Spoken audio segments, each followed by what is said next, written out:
కడప జిల్లా గండికోట యువతి కేసులో ఒక బిగ్ అప్డేట్ మనం చూస్తున్నాం. ఇక ఆ కేసు గండికోట మిస్టరీగా మిగలబోతోందా అంటే ఇన్ని రోజులు మనం చర్చించుకున్నాం. అసలు కేసు విచారణ ఏం జరుగుతుందో తెలియక అందరం తలలు పట్టుకున్నాం. కానీ ఆ యువతిని తల్లిదండ్రులే చంపారు అంటూ పోలీసులు నిర్ధారణకు వచ్చినట్లుగా తెలుస్తోంది. లై డిటెక్టర్ పరీక్షకు సిద్ధం కావాలంటూ వైష్ణవి కుటుంబ సభ్యులకు పోలీసులు నోటీసులు జారీ చేశారు. ఆ యువతి అన్న సురేంద్ర, బంధువు కొండయ్యతో పాటు మరో ముగ్గురికి నోటీసులు ఇచ్చినట్లుగా తెలుస్తోంది. జూలై 14న కాలేజీకి వెళ్ళింది యువతి. జూలై 15న ముళ్ల పొదల్లో నగ్నంగా బాలిక మృతదేహం గుర్తించారు. ఈ నేపథ్యంలో ఇప్పటికీ నెలకు పైగా గడిచిపోయింది, నెల రోజులు గడిచిపోయింది. ఆ యువతి అత్యంత దారుణమైన స్థితిలో హత్యకు గావించబడి, కానీ ఇప్పటి వరకు ఎలాంటి క్లారిటీ రాలేదు. అందరినీ విచారించారు, కానీ ఎవరు అనేది తేల్చడానికి పోలీసులు చాలా ఎక్కువ సమయం తీసుకుంటున్నారనే అభిప్రాయాలు వ్యక్తమవుతూ ఉన్నాయి. క్లారిటీ ఉన్నా సరే రకరకాల కారణాలు ఇందులో ఉన్నాయంటూ ఎన్నో అనుమానాలు వ్యక్తమయ్యాయి. కానీ మొత్తం మీద కుటుంబ సభ్యులే ఈ దారుణానికి ఒడిగట్టారు అనేది ఆల్మోస్ట్ ఫిక్స్ అయినట్లుగా తెలుస్తోంది. సొంత అన్న, పెదనాన్న, కొడుకు వీళ్ళే ఈ దారుణానికి పాల్పడ్డారా? తల్లిదండ్రులకి తెలిసే జరిగిందా అనే ప్రశ్న వచ్చినప్పుడు ఖచ్చితంగా అవుననే సమాధానం వినిపిస్తోంది. ఈ అంశానికి సంబంధించి కిషోర్ అడిగి ఫుల్ డీటెయిల్స్ తెలుసుకుందాం. కిషోర్ లైవ్లో సిద్ధంగా ఉన్నారు. కిషోర్, డీటెయిల్స్ ఎలా ఉన్నాయి? తల్లిదండ్రుల్ని, ఆ యువతి తల్లిదండ్రులకి లై డిటెక్టర్ పరీక్షలు చేయడానికి సిద్ధమవుతున్నట్లుగా తెలుస్తోంది. డీటెయిల్స్ ఏంటి? ఏదైతే గండికోట మర్డర్ మిస్టరీలో కీలక పరిణామాలే చోటు చేసుకున్నాయని చెప్పాలి.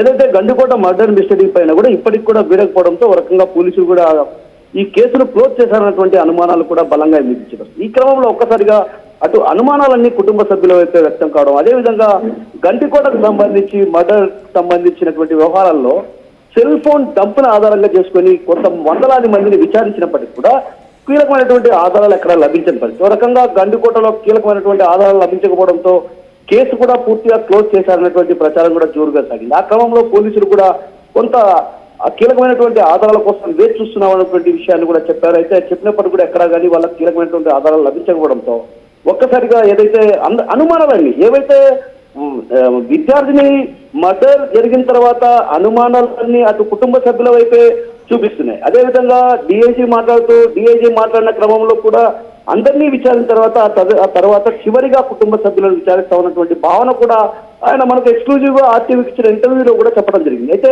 పూర్తిగా అటు అక్కడ ఉన్నటువంటి పర్యాటకులు కావచ్చు, అనుమానం కలిగినటువంటి వ్యక్తులందరినీ కూడా విచారించినటువంటి పోలీసులు ఇక ఆ తర్వాత కుటుంబ సభ్యులను విచారించాలనేటువంటి భావనతో ఒక రకంగా ఏదైతే లై డిటెక్టివ్ పరీక్షలకు అటు కుటుంబ సభ్యులకు నోటీసులు జారీ చేసినట్టు తెలుస్తుంది. కొండయ్యతో పాటు అటు సురేంద్ర కూడా తో పాటు మరో ముగ్గురికి కూడా వీళ్ళు నోటీసులు జారీ చేసినట్టు తెలుస్తుంది. అయితే నోటీసులు జారీ చేసిన క్రమంలో కూడా వారం నుంచి 10 రోజుల లోపల ఈ నోటీసులు అందుకున్న వెంటనే పరీక్షలకు హాజరు కావాలంటూ కూడా నోటీసుల్లో పేర్కొన్నట్టు తెలుస్తుంది. అయితే మొదటి నుంచి కూడా అటు అనుమానాలన్నీ అన్నల వైపే చూపిస్తున్నాయి, కుటుంబ సభ్యుల వైపే చూపిస్తున్నాయటువంటి భావన పోలీసులు వ్యక్తం చేసినప్పటికీ కూడా అంటే ఒక రకంగా ఎవరైనా మిగతా వ్యక్తులు అంటే ఒక రకంగా గండికోటలో విద్యార్థిని మర్డర్ చేసిన తర్వాత అక్కడ ముళ్ల పొదల్లో అంటే ఒక రకంగా మనం చెప్పుకోవడానికి కూడా కొంత హృదయ విదారకమైనటువంటి ఘటన. అలాంటి ఘటనలు కిషోర్ ఇప్పుడు బయట వాళ్ళు ఎవరు కాదని ముందుగా నిర్ధారించుకున్న తర్వాత ఇంట్లో వాళ్ళని మేము విచారిస్తాం,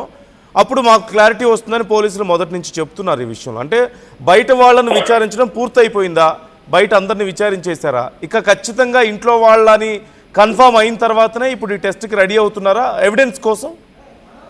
ఎగ్జాక్ట్లీ నందు. ఏదైతే ఇప్పటికే అటు ఎవరైతే పర్యాటకులు వచ్చారో అదేవిధంగా అక్కడ ఉన్నటువంటి జాతర జరిగిన రోజు సెల్ డంప్ను ఆధారంగా చేసుకొని కూడా కొంత అటు పర్యాటకులతో పాటు ఇతరత్ర వర్గాలను కూడా విచారించారు. దాదాపు వందలాది మందిని ఎవరి అనుమానాలు వ్యక్తమవుతుంటే వారందరినీ పిలిపించడం జరిగింది. ఆ రోజు ఏదైతే 11:45 నుంచి జరిగినటువంటి 1 గంట మధ్యలో జరిగినటువంటి అంటే 1:45 మధ్య అంటే 2 గంటల మధ్య ఎవరెవరు గండికోటను సందర్శించారు, అదేవిధంగా సందర్శించిన వాళ్ళలో ఫోన్ నెంబర్లతో సహా వారందరినీ పిలిపించి విచారించారు. విచారణ పూర్తి కావడంతో ఇక కుటుంబ సభ్యులకే విచారణ చేయాలి, ఎందుకంటే పూర్తి స్థాయిలో అటు అందరినీ విచారణ చేపట్టారు. ఆ విచారణ క్రమంలో కూడా ఎక్కడే కానీ అనుమానాలు నివృత్తి కానిపడుతుంది. అంటే ఒక రకంగా ఇక కుటుంబ సభ్యులను విచారించాలన్నటువంటి నిర్ధారణకు వచ్చినటువంటి పోలీసులు ఆ మేరకు ఈ రోజు నోటీసులు జారీ చేశారు. పూర్తిగా ఏదైతే కుటుంబ సభ్యులు కూడా వాస్తవాలను చెప్పలేని పరిస్థితి. అంటే ఒక రకంగా కుటుంబ సభ్యులను విచారిస్తున్నా కూడా మా బిడ్డను మేము చంపుకుంటామా, మరి అంత ఇదిగా చంపుకుంటామా? మా బిడ్డను చంపుకోవాల్సినటువంటి అవసరం ఏంటి అని పలు సందర్భాల్లో కూడా తల్లిదండ్రులు చెప్పిన పరిస్థితి. మరోవైపు సురేంద్ర ఆర్టీవీతో మాట్లాడుతూ కూడా నేను అలాంటి పని చేస్తానా, నా చెల్లిని నేను చంపుకుంటున్నా అంటే ఇక ఇలాంటి భావనలు వ్యక్తమవుతున్న పరిస్థితి. అదేవిధంగా అనుమానాలన్నీ అన్నల వైపే చూపుతున్నాయి. కానీ వీళ్ళైతే వాస్తవాలు వెలుగులోకి రావటం లేదు. కేసు ఒక రకంగా క్లోజ్ అయ్యే పరిస్థితి ఉంది. కేసు క్లోజ్ చేస్తున్నట్టు ప్రచారం కూడా జరిగింది. మరోవైపు రాజకీయ ప్రమేయం ఉంది, రాజకీయ నేతల ఒత్తిడి పెరుగుతుందన్నటువంటి భావన కూడా అటు అనుమానాలు కూడా వ్యక్తం అవుతాయి. ఈ క్రమంలో ఒక్కసారిగా పోలీసులు అందరినీ విచారించిన తర్వాత చివరిగా కుటుంబ సభ్యులు విచారిస్తామని చెప్పడం జరిగింది.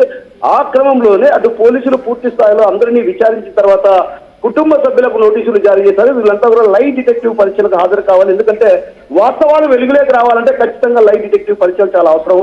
ఆ లై డిటెక్టివ్ పరీక్షల్లో పూర్తి వివరాలు అదేవిధంగా వాస్తవాలు వెలుగులోకి వస్తాయన్నటువంటి భావనతో పోలీసులు ఒక నిర్ధారణకు వచ్చారు. ఆ నిర్ధారణకు వచ్చిన క్రమంలోనే ఇప్పటికే వాళ్ళకు నోటీసులు జారీ చేశారు. ఆ నోటీసులు జారీ చేసిన క్రమంలో కూడా వారం నుంచి 10 రోజుల లోపల వారంతా కూడా పరీక్షలకు హాజరు కావాలని కూడా అటు నోటీసులో పేర్కొన్నట్టు తెలుస్తుంది. ఏది ఏమైనప్పటికీ కూడా త్వరలో ఈ కేసును చేంజ్ గా పోలీసులు అడుగులు వేస్తున్నారనడానికి ఇది ఒక నిదర్శనంగా చెప్పొచ్చు. నందు right thank you Kishore. Update వచ్చిన తర్వాత ఒకసారి మళ్ళీ మాతో టచ్లోకి రండి, మమ్మల్ని అప్డేట్ చేయండి ఈ అంశాలకు సంబంధించి ఎప్పటికప్పుడు. ఆర్టీవీ మొదటి నుంచి ఈ అంశంలో క్లియర్గానే ఉంది. ఖచ్చితంగా కుటుంబ సభ్యులే ఆ యువతి ప్రాణాలు తీశారు. అత్యంత దారుణంగా ఆ యువతిని కొట్టి చాలా బ్రూటల్గా హత్య చేశారు. ఈ హత్యను పక్కదోవ పట్టించడానికి కావాలనే ఆ యువతిని వివస్త్రణ చేసి అక్కడ పడేశారు. ఇంతకంటే దారుణం ఇంకేదైనా ఉంటుందా? అంటే సొంత అన్న కుటుంబ సభ్యులే ఆ యువతిని అత్యంత దారుణంగా హత్య చేయడం కాకుండా అందరినీ పక్కదోవ పట్టించడానికి, మమ్మల్ని అందరినీ పక్కదోవ పట్టించడానికి కేసుని ఆ యువతిని వివస్త్ర చేశారంటే ఎంత దారుణం ఇది. ఈ నేపథ్యంలో ఇప్పుడు బయట వాళ్ళను పూర్తిగా విచారించిన తర్వాత ఖచ్చితంగా ఇంట్లో వాళ్ళ విషయానికి వస్తాం, వాళ్ళ మీదే ఎక్కువ అనుమానం ఉంది అంటూ మొదటి నుంచి అధికారులు చెప్తున్నారు. ఇప్పుడు బయట వాళ్ళందరినీ విచారించారు, ఎలాంటి ఎవిడెన్స్ దొరకలేదు ఇప్పటి వరకు బయట వాళ్ళకి ఈ కేసుకి సంబంధం ఉన్నట్లుగా. ఈ నేపథ్యంలో ఉన్న ఎవిడెన్స్ కొంత అయినా సరే ఖచ్చితంగా కుటుంబ సభ్యులే ఈ దారుణానికి పాల్పడ్డారంటూ వేళ్ళు అటువైపే చూపిస్తోంది. మరోవైపు అనుమానాలన్నీ అటువైపే ఉన్నాయి. ఇప్పుడు క్లారిటీ రాబోతోంది. కుటుంబ సభ్యులకి లై డిటెక్టెడ్ టెస్ట్ చేసేందుకు పోలీసులు నోటీసులు జారీ చేస్తున్నట్లుగా తెలుస్తోంది. అతి త్వరలో ఈ నోటీసులు జారీ చేసిన తర్వాత 10 రోజుల్లోగా వాళ్ళు ఖచ్చితంగా ఈ టెస్ట్కి హాజరవ్వాల్సిన అవసరం ఉంటుంది. సో అతి త్వరలో గండికోట మిస్టరీ వీడబోతోంది. అత్యంత దారుణంగా హత్యకు గురైనటువంటి ఆ యువతికి న్యాయం జరగబోతుంది. చూద్దాం ఏం జరగబోతుంది అనేది. కిషోర్ ఎప్పటికప్పుడు మనకు అప్డేట్స్ అందిస్తూ ఉంటారు. ఆర్టీవీ మీకు ఈ కేసు విచారణకు సంబంధించి మొదటి నుంచి అప్డేట్స్ ఇస్తూనే ఉంది. ఇప్పుడు ఈ లై డిటెక్టెడ్ టెస్ట్కి సంబంధించి కానీ జరుగుతున్నటువంటి పరిణామాలు, జరగబోతున్నటువంటి విచారణకు సంబంధించి మినిట్ టు మినిట్ అప్డేట్స్ మీకు అందిస్తూనే ఉంటుంది. ఒకసారి డిఐజీ మాట్లాడినటువంటి మాటలు, ఆ తల్లిదండ్రులు మనలందరినీ డైవర్ట్ చేయడానికి ఆ పేరెంట్స్ మాట్లాడినటువంటి మాటలు ఎలా ఉన్నాయి, కేసు విచారణకు సంబంధించి డిఐజీ చెప్పినటువంటి డీటెయిల్స్ ఎలా ఉన్నాయి ఒకసారి చూద్దాం. ఆలోచన అంటే మరి ఆ పాప ఎలా చనిపోయిందన్నా మాకు తెలియాలి కదా. అదే ఒంటి మీద గాయాలు ఎందుకు వచ్చాయి? రేపు జరగలేదు, మేము కూడా ఒప్పుకుంటాము. మరి గాయాలు ఎట్టొచ్చాయి పిల్ల మీద? ఆ గాయాలు కారణాలు చెప్పండి. మరి డ్రెస్సు లేకుండా లగ్నంగా ఎట్లా పడింది? మీకు తోడుగుట్టిన వాళ్ళు లేరా? మీకు తోడుగుట్టిన వాళ్ళు తల్లిదండ్రులు అమ్మగారు లేరా? మీరు కోపం చేసుకోరా చెల్లెళ్ళ మీద? ఏదన్నా చిన్న మిస్టేక్ మీ చెల్లెలు చేస్తే ఇంత దారుణంగా బట్టలు తీసి మరీ చంపుతారా? చెప్పండి. మేము అలాగే చేసుకుంటాము, మా ఇళ్ళలో ఇట్లా పద్ధతి ఉంది కాబట్టి మీరు కూడా అట్నే చేసినామని మాట్లాడతారా? మాట్లాడండి. కానీ దేవుడు అనేవాడు ఒకడు ఉంటాడు, నిజాలు తెలుస్తాయి. నా కూతురు ఎంత దుర్మార్గం, ఎంత దయనీయ పరిస్థితుల్లో చూసుకున్నామో మాకు తెలుసు. అలాంటి పరిస్థితే మేమే మాటలు పడుతున్నాం, మేమే మా పిల్లని చంపుకున్నామంటారు. మా పిల్లను మేము ఎక్కడో గండికోటకు తీసుకుపోయి 10 మంది నగ్నంగా అంత చెప్పుకోవాల్సిన అవసరం లేదు, ఇంట్లోనే చేసుకునే వాళ్ళు. ఇంకేంటో న్యాయం చెప్పండి మీరు. మేము మాట్లాడింది వెయ్యండి, వేరేది ఎందుకు వేస్తున్నారు?